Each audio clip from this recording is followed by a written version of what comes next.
Hello friends, আপনারা লাবণ্যর জন্য যে সাহায্য পাঠিয়েছিলেন সেটা ভীষণভাবে কাজে এসছে, তাই ধন্যবাদ জানাতেই আজকে ক্যামেরার সামনে এলাম। লাবণ্যর সার্জারি এই আগের উইকেই হয়েছে, এখনও ভালো আছে। দুদিন আইসিইউতে রাখতে হয়েছিল, তারপর জেনারেল বেডে দিয়েছে, আজকে ও ডিসচার্জ পাবে।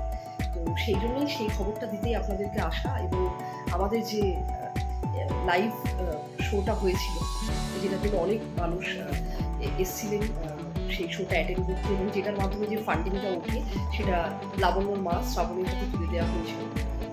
সেই জন্যই অপারেশনটা সম্ভব হলো, এবং তিনি অনেক বেটার আছে। যদিও ওকে মাল্টিপল অপারেশনের মধ্যে দিয়ে যেতে হবে, এটা জাস্ট প্রথম অপারেশনটা। এটা জানাতেই এসছি যে আপনাদের সবার আশীর্বাদে শুভেচ্ছায় লাবণ্য এখন অনেকটা ভালো আছে। একটু আগে যে ক্লিপিংসগুলো দেখলেন ওটা ওই শোয়েরই ক্লিপিংস, যে লাইভ প্রোগ্রামটা হয়েছিল, শিল্পীরা পারফর্ম করেছিল সেগুলোরই একটু চিত্র আর সেটা দিয়েই কোলাসটা করা।